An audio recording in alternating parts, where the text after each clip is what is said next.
Bienvenidos a Geopolítica Diaria. A continuación presentamos el análisis económico para el día de hoy, 20 de marzo de 2026.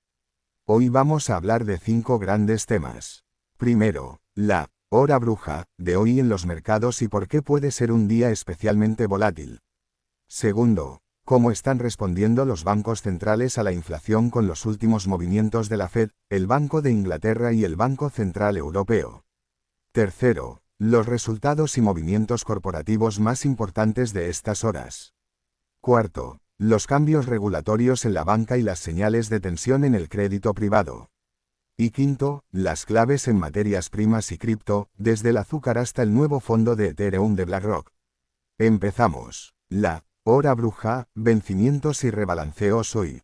Hoy es uno de los días más intensos del año para los mercados, el famoso quadruple witching, o hora bruja, cuando vencen simultáneamente futuros y opciones sobre índices y sobre acciones.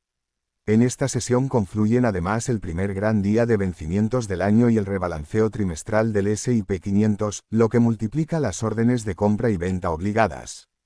Históricamente, días como el de hoy han llegado a doblar el volumen medio de negociación y a convertir la última hora de la sesión, la auténtica, quadruple witching hour, en una montaña rusa de movimientos rápidos y, a veces, poco racionales.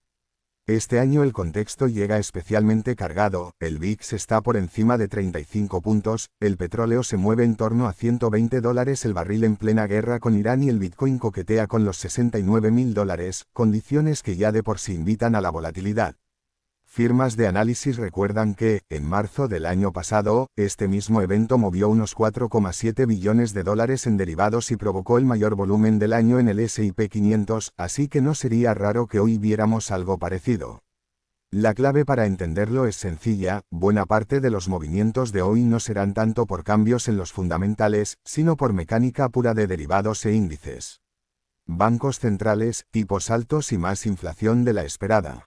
Miramos ahora a los bancos centrales porque su mensaje de estas últimas horas marca el tono de la economía global. La Reserva Federal mantuvo esta semana los tipos de interés en el rango del 3,50–3,75%, pero con un tono bastante duro.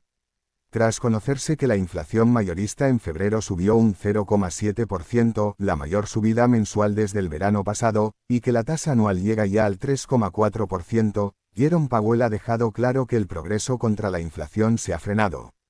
El mensaje es que no habrá recortes de tipos hasta que la inflación se acerque de verdad al objetivo del 2% y que las subidas del petróleo por la guerra en Irán son un riesgo adicional, aunque la Fed intentará mirar, a través del shock energético si la parte subyacente sigue moderándose.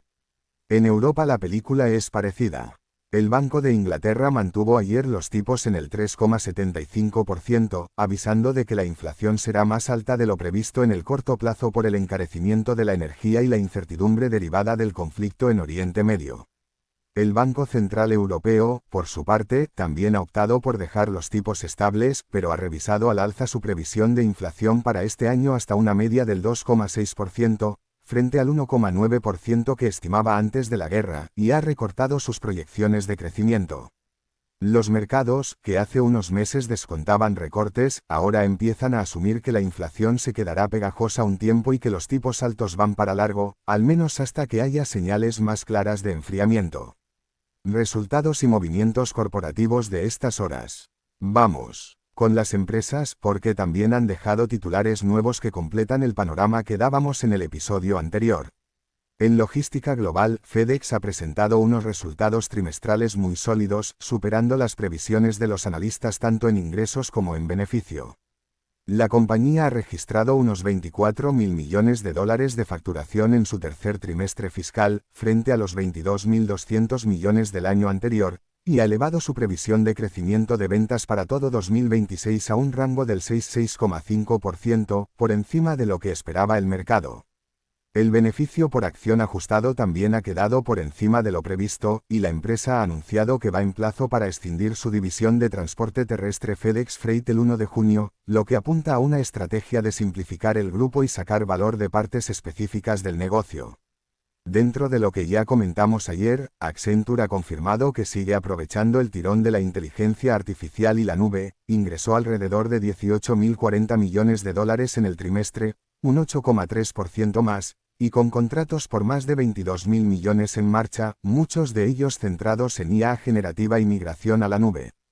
La compañía planea destinar unos 5.000 millones de dólares a adquisiciones de firmas tecnológicas, reforzando su papel de gran integrador en esta nueva ola de inversión digital. En la parte más clásica de la industria, 3M continúa afinando su cartera. Ha decidido reforzar su negocio de seguridad desprendiendo Scott Safety, junto a Bain Capital, comprando Madison Fire y Rescue por unos 1.950 millones de dólares, para crear una nueva sociedad en la que 3M tendrá el control mayoritario. Es un paso más en la estrategia de concentrarse en áreas de alto margen y reducir exposición a líneas más problemáticas tras la escisión de su negocio sanitario Solventum. Y en España, como ya contábamos, Indra ha sufrido un castigo en bolsa tras la retirada de Escribano Mechanical y Engineering de su operación de integración, una decisión que se ha interpretado como fruto de presiones de la SEPI y que deja más dudas sobre la gobernanza y el rumbo estratégico de la compañía. Regulación bancaria y crédito privado, menos capital, más nervios. En el frente regulatorio, la Reserva Federal ha propuesto una rebaja neta del 4,8% en los requisitos de capital para los grandes bancos, lo que supondría el mayor alivio desde la resaca de 2008. La medida, según documentos divulgados en las últimas horas, busca ajustar mejor los colchones de capital a los riesgos reales, combinando cambios en la normativa de Basilea, en los recargos para bancos sistémicos y en los test de estrés. Para gigantes como JP Morgan, Bank of America, Goldman Sachs, Morgan Stanley o Citigroup, el recorte directo sería de alrededor del 2,4%, pero al sumar ajustes anteriores se llega a ese 4,8% neto. Los bancos de tamaño medio ganarían todavía más alivio, en torno al 5,2%, y los pequeños podrían ver reducciones cercanas al 7,8%. A cambio, la Fed insiste en que el sistema mantiene niveles de capital muy por encima de los de antes de la crisis financiera, con más del doble de colchones que en 2007. Ahora se abre una consulta de 90 días, en la que se espera una batalla de argumentos entre quienes ven la medida como gasolina para el crédito y quienes temen que debilite la capacidad de la banca para aguantar futuras sacudidas. En paralelo, el gran mercado del crédito privado, que ya mueve unos 1,8 billones de dólares, empieza a mostrar señales de tensión. Bancos como JP Morgan y Goldman Sachs han lanzado en estos días nuevos índices y cestas específicas para que los hedge funds puedan apostar a la baja contra conjuntos de empresas vinculadas a este tipo de financiación, financieras europeas, vehículos de inversión en crédito privado y gestores alternativos. El motivo es doble: crecen las peticiones de reembolso de inversores que quieren reducir exposición, y aumenta el miedo a que haya demasiado riesgo concentrado en sectores como el software, donde muchas compañías han tirado de crédito privado para financiarse. Gestores como BlackRock y Morgan Stanley ya han limitado retiradas en algunos productos, lo que alimenta la sensación de que se está montando una especie de segundo mercado sombra del crédito con su propia dinámica de estrés. La aparición de índices diseñados explícitamente para ponerse cortos puede aumentar la volatilidad si la situación se complica, porque facilita que el dinero que sospecha que hay burbuja se posicione de forma masiva en contra del sector. Materias primas, coches eléctricos y cripto, azúcar, Tesla, Rivian y Ethereum. Cerramos con otros tres frentes donde hoy también hay movimiento: materias primas, automoción y cripto. En materias primas, el azúcar sigue marcando máximos de varios meses.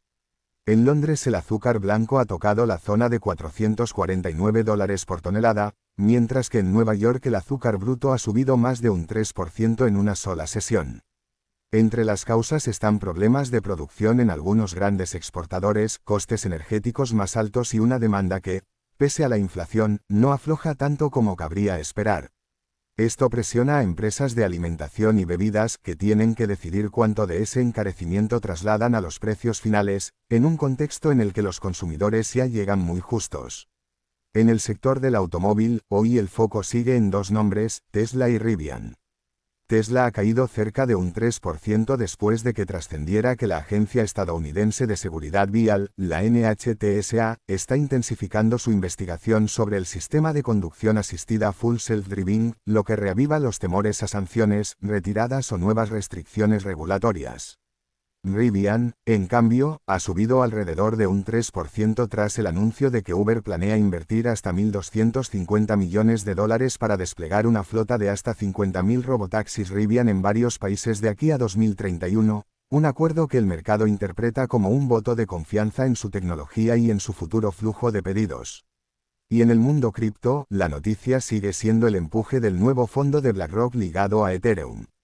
El ICERS Stake de Ethereum Trust, que da exposición a ETH con staking incluido, ha alcanzado unos $254 millones en activos bajo gestión en apenas una semana desde su lanzamiento en el Nasdaq.